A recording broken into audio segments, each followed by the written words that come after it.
Steve and Jill here. Hello. Welcome to the Land Academy Show, entertaining land investment talk. I'm Stephen Jack Butella. And I'm Jill DeWitt, broadcasting from the Valley of the Sun. Today we have James Beckman. I love doing member interviews, James, and I love what you had to say in the pre-show, and I'm looking forward to talking with you and maybe learning why Land Academy theoretically works for you, or maybe it doesn't. We were just saying, maybe it hasn't worked for you at all, and you're going to tell the whole world about it right now. Great, thanks. I don't know why I'm here.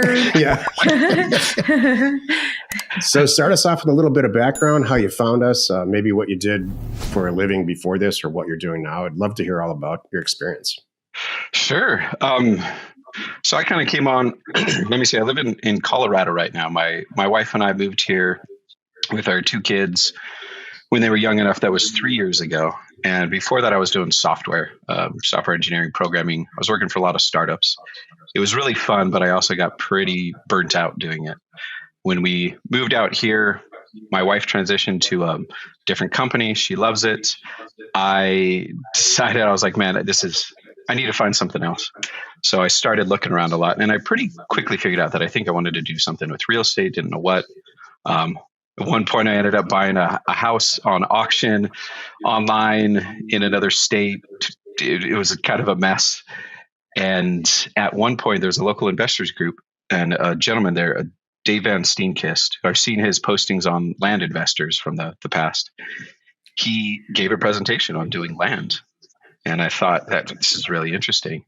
I think I was the only person that asked questions that whole presentation. Everybody else is much more like residential apartments. And this just spoke to me. It was really interesting. So he and I had this conversation. Somewhere along that journey, I found your group, Land Academy. And I really liked the fact that there was a community around it. That was the big deciding factor for me. I figured that education standpoint, I can get that lots of places. It's a starting point. I'm largely going to have to figure out a vast majority of this on my own, how it works for me. But that community aspect, it really spoke to me. Having people around me doing the same thing makes it a lot easier, a lot more fun. That's cool. So quick summary, used to do software in Colorado now, found this, and it's been a year and change since I joined Land Academy. Is this your full-time gig? This is now, yes. Great. And I did it solo for about a year. And then for the end of last year, beginning of this year, I partnered up with another Land Academy member, Steve McClacken. And he and I have been going on for about 5 months now, 4 months. And that's been really great. We're both doing well on our own. It was fun. And then we got together, and we've already gone far beyond where either one of us had been doing it individually. That's the exact same experience I had and have with Jill. Thanks. Together, I think we take this somewhere where I had no idea it could go. You were doing okay on your own. And I was so not doing so great on my own. No, okay. Oh, sorry. 1 second. Let me really disconnect. Cool. I think Have you guys ever met on my in person? phone too. We just did. Sorry. 1 second. I think my headphones are connected on my phone as well. There we go. I love it. Sound should be a lot better. It's a little too many tacky. Bluetooth devices. So I just went out to Florida last week for a conference, and I went out a couple of days early since that's where Steve lives, so I could meet in person for the first time. And that was very, very interesting. I've never actually, it's all been virtual up to this point. I love it. You guys have been working together for 5 months. You made $500,000 together. Like, hey, maybe we'll meet. Yeah. Well, speaking of money, how are you guys doing? How many deals are you going to do this year? And to share whatever you're comfortable with, please. Sure. So we're getting started with ours. Both of our individual businesses kind of ground to a halt when we got together, because I don't want to try to shuffle both. And then just that overhead of how do you communicate with someone? How do you like to work? What are you good at? How do you stay out of each other's way, but still get everything done? That has taken a lot of time, and we're still figuring out. I figure as long as we're working together, we're going to be learning that process. But that initial start to it all, it was a lot of time talking to each other. So slow to start, but now we have done I brought in, he brought in a couple deals that he had from his own. I brought in a couple deals he had at IMA. We both had on our own. And then we just bought one property together, the first one, and a second one in closing, a third one, hopefully that we're going to buy. Still figuring out if we really want to, if it's good enough for where we are at. So all told, I think we have 14 properties, I think it is. Great. And out of that, three in closing right now. And one of those is 8 parcels in one transaction. So kind of nice. Love those. That's great. So how much, can you share some numbers like how much you did last year, what you think you're going to make this year? What's your goals? Last year I didn't make anything. I had 3 properties. I sold them. They were a buy for 4,000 to 5,000 and then sell for about 13. That's but good. I chose the totally wrong agent to list with. He had a flat fee commission. So each of those were profitable, but not by much. I learned my lesson, luckily, early on. And this year, though, we'll be paying a lot in taxes, which is nice. So my favorite, the 8 parcels that was one transaction, I bought it for $90,000 all in with closing costs, and that was listed. Took about a month for him to get everything for agent with a Mossy Oak agent. Took him a while to get it going. Once he did, there was one weekend that they actually showed it, and they had, I think, 11 offers on various parcels, and one that was for all of them together, and for 220,000. So I went, that's a pretty good one. Let's go with that. Yeah, that works. Yeah. Well, you're on your way to a 7-digit net income this year, if that's the case. So that would be nice. I mean, Land Academy is packed full of people that make no money the first year, make $500,000 the second year, and then the third year it's millions. Mm-hmm. What's important, and we talked about this in the pre-show, is like if you're into it and you have that vision and you see it and you see yourself in a comfortable that makes sense to you. And it's not like you wake up one day and you won the lottery and then your life is a mess. So I know it's painful that in the first or second year where you're really learning and it's like, man, I sent a ton of mail out. I'm still trying to figure this out. But if you're the right person for that, it will pay out. It sounds like you are. It's going to pay out really well. Yeah. I found out early on, there was at some point my wife had said, James, I haven't seen you this focused on something for a while. And I think that was about 6 months in. And I realized that there had been like an internal commitment where I went, I like this. I enjoy this. Yeah. I get to solve problems all day. I get to work with people. I get to work with technology. I get to work with something in the world. It's exploration. And I'm in. I know this will work. And it's just a matter of doing it long enough to get there. And then also, how is it going to work for me long term? And those are very personal questions that I have to answer. It takes time. Mm-hmm. A lot of spouses would say, spend more time on me. Yeah. You're a little too focused on land and you need to be more focused on me. Yep. Yeah. We've gotten in the routine at night. I'm more of a night owl. I kind of wake up at night. She's ready to go to bed. And so I'll approach her and be like, do you have 5 minutes? Let me condense it down so that I want to tell you, I want you to listen, but then let's cut it off so you don't get wound up. And also about 5 minutes on this, she's like, great. Do you have someone else to talk to about this? Yeah. There's a valuable partner right there. Exactly. My wife's sick of this stuff now, but she likes the bank balance. Yeah. She's awesome. She's been really supportive in all this. That's good.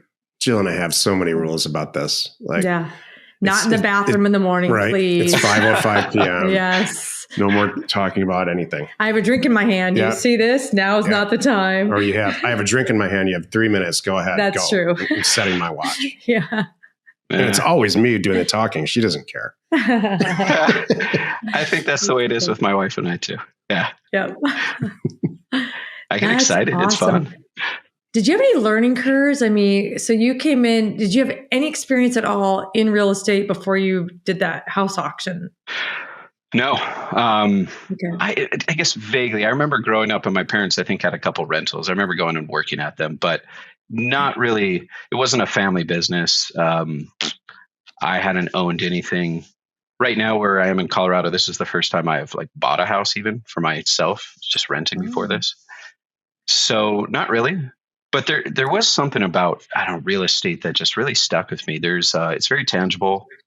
There's that exploration geography aspect of it, which I really enjoy. It's super fun to look at maps and learn about an area, talk to people, hear what they have to say about it. But yeah, no real experience before kind of jumping into this full time. Which is good. You know, it's interesting because I think that's sometimes people are afraid of it, but I think it's a better thing because you don't have to undo any, things that you've learned. Because sometimes people come into our world, they're like, what the heck? I'm like, I know, just put your head down. Trust me, follow these steps. It will work. Yeah. There was definitely that learning curve, buying the first property. And I know I've heard you talk about it before, Jack. Someone at a party saying, how do you know? But how do you know? And I had that, thought in my head, how do I know that I'm buying at this? I looked at all the numbers and the numbers say one thing and then emotion comes into it. And I go, oh, but what if? So buying that first one was big. But then when I came to buying these 8 parcels for 90, I was like, nope, I know there's value in this. At minimum, I make 50%. And now I just kind of have to convince my wife of that. Yeah, $150,000, $180,000 profit margin check will change your confidence a little bit in the right direction. Yeah, that's closing on the 5th. So I'm everything's good, but it's not done until I see that deposit. Yep. No celebration until then. Perfect. Exactly. Have you already had that conversation with that broker now? Like, hey, what should I go get? And when he says, I need 10 more of those over here, watch what happens, like on it. Yes. And I think that was actually how I found this one from a previous conversation. I said, what has been working well for you? And I kind of I skipped over a lot of the RGY test. And I said, let me try just and see what he's saying. Good. And let me try to work within that. It also made it really easy to decide where to send mail and sizing and all. I just said, he gave me my criteria. Let me try it out. And it worked well. Yeah. That's good.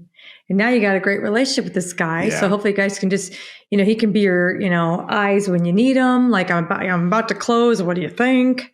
I love having. How does it go with the Mossy Oak guys? Do they have territories?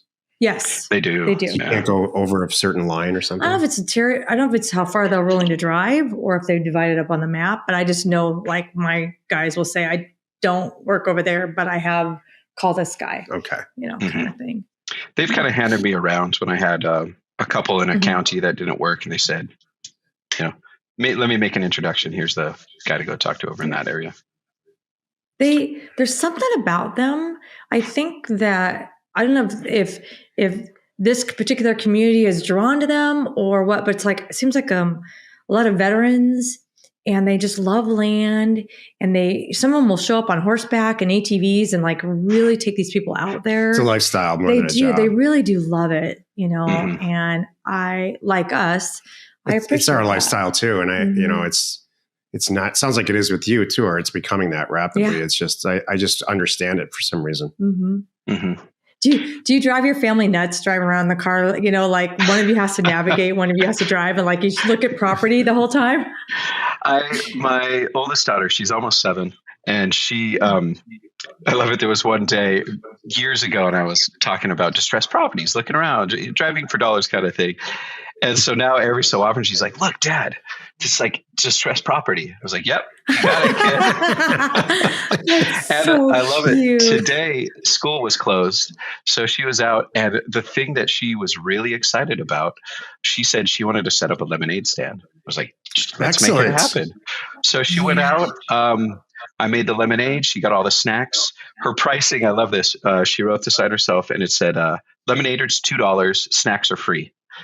And I joked because I was like, let's get some salty snacks in there now. Let's do a little, well lost later. Brilliant.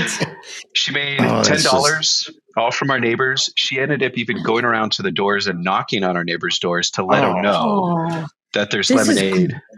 Yeah. Great. There was I love I it. don't think you She's can on her teach way. that. No, You can't teach that. You're just born with that.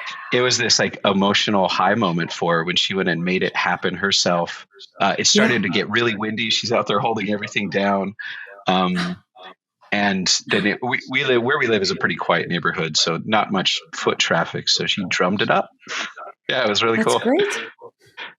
What's she going to do with her $10? She likes the process. There's not a whole lot of idea of the value of money yet, right? She knows it can buy things for her, but she enjoys, I think, doing it more than the actual outcome. That's you. At this point. That's kind of true. That's totally you. Oh, she's a The sales deal process junkie. and the person. Yeah. This is good. Yeah. Oh, she's going to do very well in life. And the people part of it. And it's I like, don't know. my dad will manage the money. I don't care. I just made a lot of money. I just keep doing it again. They tell me to pick up the phone, so I do. I give her 2 years. She'll be answering the phones for us. Perfect. Hang in there, because we had a guy in Career Path, I think it was 2 or 3, I can't remember. His 16-year-old daughter found us and brought her dad in and said, "Dad, I know you're looking for something. We got to do." So they were both in Career Path together. She's amazing. Yeah. So that's going to be your kid. Awesome. Watch. She was 15 or 14, I think. So cool. Oh, so for this year, are you about volume? Are you about just finding a happy groove?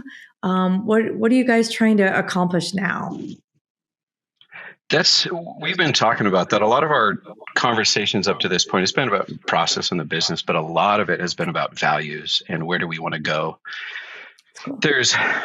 Steve and I share a lot of values, which is great. Today we had a call scheduled for half an hour, our normal kind of meeting, and it ended up going for 2 hours because we had conflict, but we resolved it. So at the end, it was this really good call where we came out of it affirming our partnership, essentially, which is really nice. Cool. So part of that today was, what do we want to do? Do we want to volume certain monetary goal? And kind of came away from it saying that mostly we really just want to get the business processes down. So which we were thinking 6 months, we're going to kind of revisit and say, all right, where are we? We've got a good groove going on. What can we improve? How can we spend less time on certain things, add value? And then eventually, probably about a year down the road, really try to explore some more niches. My strengths lie in more, I think, coming up with a lot of ideas, and Steve's strengths lie with saying no, filtering those ideas. So it's a good balance. And right now I have to kind of push that down and say, no, let's stick to one thing and go forward with it, find that groove. And then in a year, kind of explore some more options. So I guess to answer your question, groove really right now. Okay. Work together well to the point where we can start to hand some things off and we feel confident in how the other person's going to work. That's cool. Do you have a CRM cranked up yet so you can cut down on your verbal communication? Not really. We've been using a combination open phone for just the calls. We haven't really been tracking many people. And then we've been using Trello for tracking kind of operations and deals. Okay. And Trello works fine for where we're at right now. Ultimately, I think we're already pretty much outgrowing it. It doesn't contain history. No, really, we want a database in the background and then be able to abstract out from that. Okay. Yeah. So you're kind of, with this amount of success, you're relatively new to Land Academy anyway. What was the speed, if any, were there any real concerns you had in the beginning, or what was, did you have to get past anything to get where you are? Oh, yes. Mostly mindset, I think. And getting more comfortable with finances. I'd say the big three. I've never owned a business before. So how do I do that? Yeah. Getting my wife to see what I'm trying to do and to be not just support, but actually on board with it. Right. And the third one is the kind of the monetary aspect. I've been a W-2 employee for all my life before this. So it was really easy to go to work, whether I did a good job or not, I get a paycheck. And now with the thought that my efforts are directly correlated to how my business does, it's a big mindset change. Right. And then the other aspect was just also, how do I run a business? There's so many things I need to learn at the beginning, and breaking it down to just say, do this stuff this week, get it out of the way, set it up, move forward. Those are the big ones. And then also that very first deal, just actually like putting my own money into something. Yeah. And now that I've done it, after that first time, it was really easy afterward. I felt confident in. That's good. I'm going to make this work. Even if I make a mistake, I'm going to find a way to get out of it. That makes me feel so good. That's it. I tell you, we're at the point now where, and I'm sure if you're not already there, you will be soon. When there's an obstacle, you're like, yeah, you know, like whatever it is, I'm going to overcome this. And there goes my competition. Cause I know a lot of people that can't get through this stuff, whether it's, in a deal or just, running your own business. Like you said, so many people like, oh, there's one credit card checkout processing hiccup and people are like, I'm out. And you're like, no, we're going to find another way. You just, and that's mindset. Power through. That's so good. Now you can do anything. Now you have it. Yeah. And now you know feels too. That way. Yeah. Once you make that shift and you figure that out, if it wasn't land, you could do it with anything else. It's just, you sound like us where we choose land because it's the highest return that we could ever find. I could do this selling sunglasses, but I'm not going to make that much money on a sunglass like I make on land. So I love that. I used to look at people that had their own companies long before I did when I was a lot younger, and it seemed like their world was just beautiful. They had nice cars or whatever, houses or whatever. But I know now with age and with like working with my spouse and multiple companies and tons of employees and all that, everything's honestly really just perpetually taped together. You never wake up one day and say, you know what? This is awesome. Pat myself on the back and say, I did great. Never. I've never had a moment like that and probably never will. And so it's just, once you get over that too, it's why I'm bringing it up. It's like, you got to get over the fact that it's just a mess. Perfect. Raising children's a mess. Yeah. Having a house is a mess. It's just an organized mess at best. That was hard. I remember when you had to accept that about like in life. When is it going to be over? I'm like, sweetheart, it's never going to be over. That's it. That's when we die. That's like I love it. And I joke about it. Every time I go on a website like Bank of America or American Express and I get a 404 error page, I'm like, yes, it happens to the planet. It happens through American Express. Things break. It happens to us too. Sites go down. Stuff happens. It's okay. Yeah, that's so funny. I love it.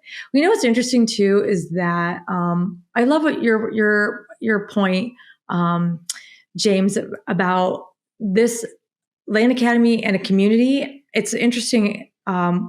We attract that now, obviously, which is great. And that just makes our community more helpful and stronger. And then we have, the partnership thing. We are all about, hey, we're in this together. And I love that you sought out a partner and you found a partner, and that is going to make your life so much easier. As you guys find your groove, you're going to figure out who does all this and who does all that, and you're going to get more and more comfortable. And then it's really nice when you get to our level where we don't even talk about it. Yeah, no talking. We know there's deals that go through. I know what I'm supposed to do. He knows what he's supposed to do. And we just look at the bank balance like, hey, that's like, wow, look at that. Like, yeah, that closed the other day. It's like, wow.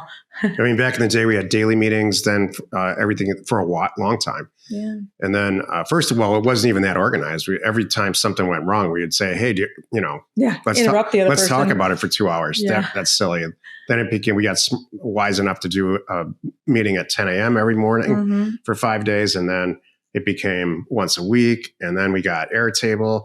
And now we just don't. If there's something really wrong, like we've owned a property for a year longer than we thought we would, we might get together and but really not even then. Jill would probably just hire somebody else. And huge dollar. We're at the point too. We used to have a dollar amount limit. Like if you're going to spend over X on a property, we should talk about it. And now it's kind of like we don't even do that anymore. Right. And I just think that there's no way to accomplish that except time. Yeah. Time and experience. And that's hard for many young people, especially who aren't parents. they think this stuff should happen. And it sounds like you've got that lick because you have planning, you're doing like planning sessions and process sessions and all that. But a lot of young people I've met are like, well, it's 2 weeks. We should be rich by now. Oh, if only it was that easy. Yeah, we set up at regular meetings, and then on Mondays we go through like an agile process where we just, how did the business, what went well in the business, what didn't go well in the business, what can we improve?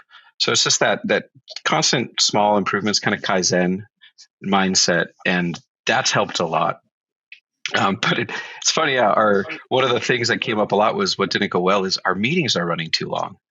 And I kind of finally had to point out, I was like, man, I think our meetings are going to run long for at least the first year, at least for 6 months, because we're figuring things out together. Yep. But it's fun because the first time we discussed, this property, it took an hour. And then the next time it took 45 minutes. And then it took 20 minutes. And now it's like 5, maybe 10 minutes. So it's just, we get better at it. And it's fun. And you start to learn that, how does the other person work? How do they think? You can anticipate a little bit better. It's good. And I think it's great too, starting out. You have another pair of eyes too. Like if you feel really strongly, like you'll find a great property, something awesome. It's always nice to have another pair of eyes to go, don't forget to check X. Oh yeah. Or no, I think that's a home run too. Do it. It's awesome. Mm-hmm. Yeah. I'm glad. Do you have any questions for us? Yeah. How can we approve? Oh my goodness. I should have written them down. I'm sure I'll think of 30 once we're done. There's 30 ways you guys can approve. Yeah. Hold on a moment. Give me a second. Where do I start? Yeah, exactly. I need Steve here. Steve would have all the questions. He'd be very direct. I am curious. So probably like when you first got together with that partnership, what are some of the big conflicts that you found? How did you resolve those? And then in hindsight, what are some of the things that were really worth focusing more time on? And what were some of the things that weren't?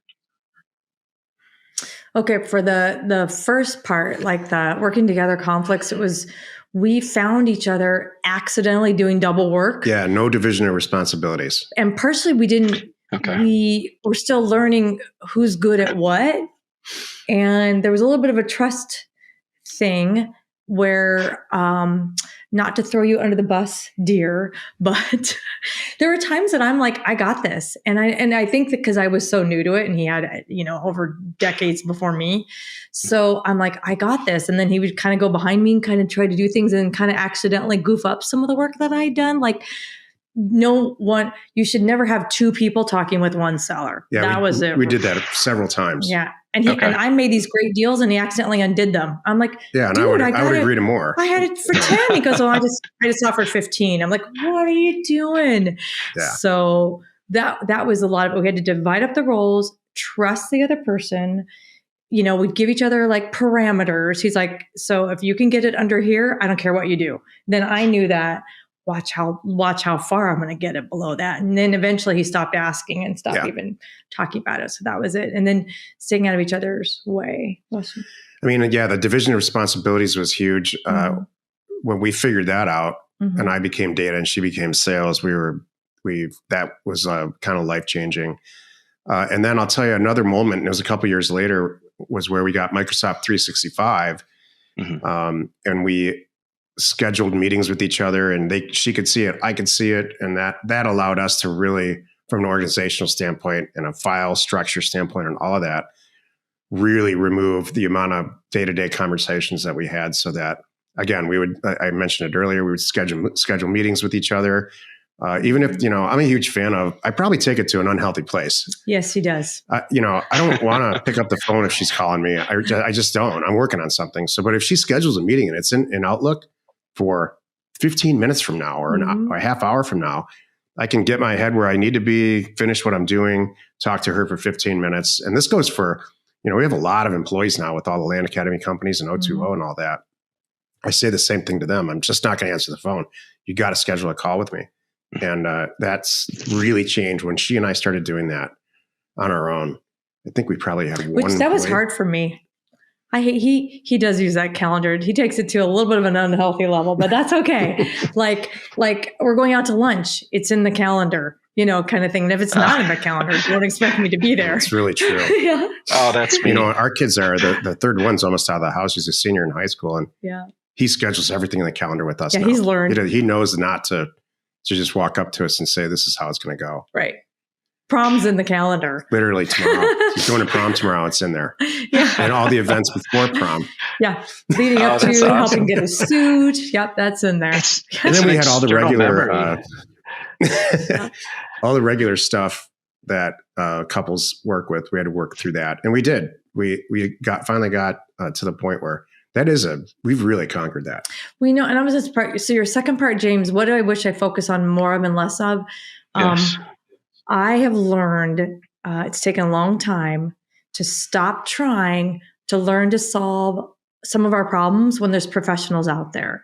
So we just hired an Airtable Pro. Well, I don't need to learn it. I know how to get around and I could learn it.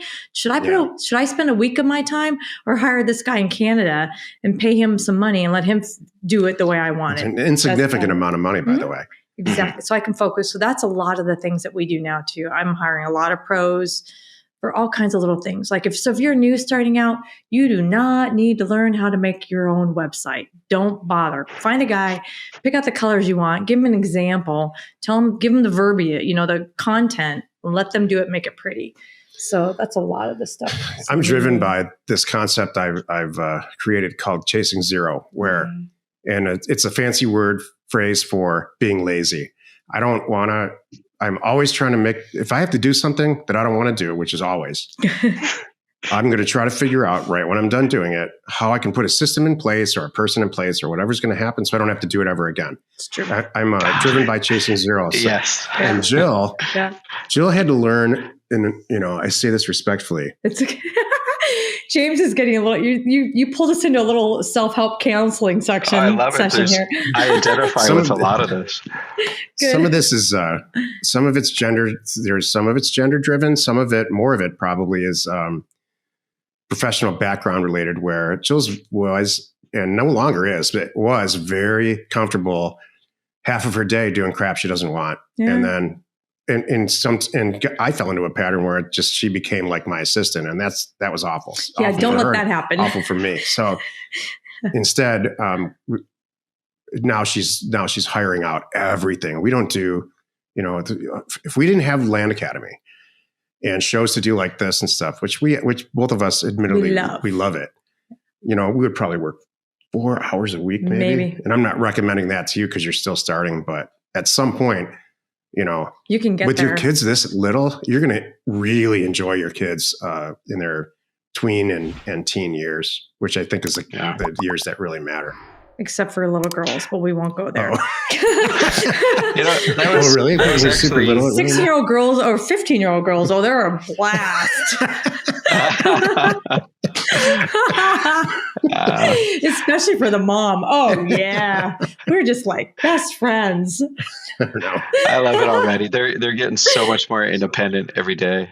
That's one of the reasons things that spoke to me about this was I want to get to that point where it's an option for me to maybe just work 4 hours a week, but having being in charge of my own time, that was a big thing with kids. I was like, I want that. I want to be able to pull them out of school early one day and say, hey, we're going to go on an adventure, you and I, and not have to schedule it with a boss or PTO, or I don't have any time off left, which I see with my wife. She loves what she does. I'm so happy she is because I feel blessed because it allows me to do this and have that security, if you will, until this gets up and running. But that flexibility in time, I love that. I don't think I could go back now. I could go back to being an employee, but it would be hard. It'd be really hard. This is good, James. I remember when I had that mental shift too. I'm like, I can never go back. It wasn't very long that I realized I don't care what I have to do. I'll make money. And now you know how to do this. You know how to run to do stuff and buy things and get through stuff. So you're there. I value things very differently after doing this for a year too. Not just Slam, but having to, it's that shift in mindset of looking at things differently from the viewpoint of an owner. And my time is very valuable. It always was, but much more so now. And I heard you say that it's almost like paying for experts. It's like buying your time back. It's totally worth it. It allows me to do what I'm good at. I like learning. When I have that extra time, oh man, I will probably dive into Airtable because I want to know and I want to tweak it. And I'll, coming from a programming background, that's fun. Right. But I think before that, I will just pay for somebody else to essentially set it up or walk me through, because it gives me a jump start on that. It's really useful. Yeah. That's so good. I'm glad. Well, James, it's been a pleasure talking with you. I love your perspective. Yep. Thank you. Before we close out, do you have any recommendations for brand new people? Or maybe there's a lot of people that are always listening to this and they're on the fence, like, yeah, just not ready. It's not the right time. Like, do you have any good or bad recommendations for them? That's such a personal question. I would say for me, there was a point when I realized I had committed. And once I saw that, everything else was easy. So I would say for starting out, this works. It does take time. It is not an instant thing. And I found a big part of it was the emotional regulation. So getting that first deal was so exciting, but also the first hate call I had crushed me for like a week. I was just, I'm a horrible person. People hate me. And now I get it. And it's, I don't know, a couple minutes maybe that I let it get me down. But there's also those highs and lows between getting that first mail out, getting the first call, getting the first deal, getting under contract, selling it. Those are all peak moments. And then there's these big lulls in between until, and I can see this now with Steve and I, once we're getting ramped up, we're going to get it to where there's a steady state. We're getting really close, not quite there yet. But until you get that steady state, there's so many, for me, there was these ups and downs. So I guess that would be be patient with it and be consistent and steady. And 6 months into it, look back and reevaluate. And I think anybody that sticks with it for that long and is consistent will be very surprised. That's good. I love that. Land Academy member James Beckman, thank you so much for joining us. You know what I would love to do is, and I'll have my person contact you, is check in with you like 6 months from now. And do with Steve, with your partner. That would be fun. Yeah. Or, to have you both on. If it's appropriate. Maybe you have a different partner at that point. I don't. Stuff happens, but we would just like to see what happens. In 6 months or maybe even a year, and just check in. Okay, that'd be fun. That gives me some goals to aim high then too. I like that motivation. Perfect. You could look back and go, I remember when I said that, and look at me now. That's awesome. Happy you could join us today. Much. Thank you. 5 days a week, you can find us here on the Land Academy Show. Join us tomorrow for another interesting episode. You are not alone in your real estate ambition. We hope you find our content valuable and we appreciate your support. If you have not already, please check out our channel and hit the subscribe button. And your comments and suggestions help us to create the content you're here for. Hitting the like button helps to support our channel's algorithm and gauge your interest for future shows.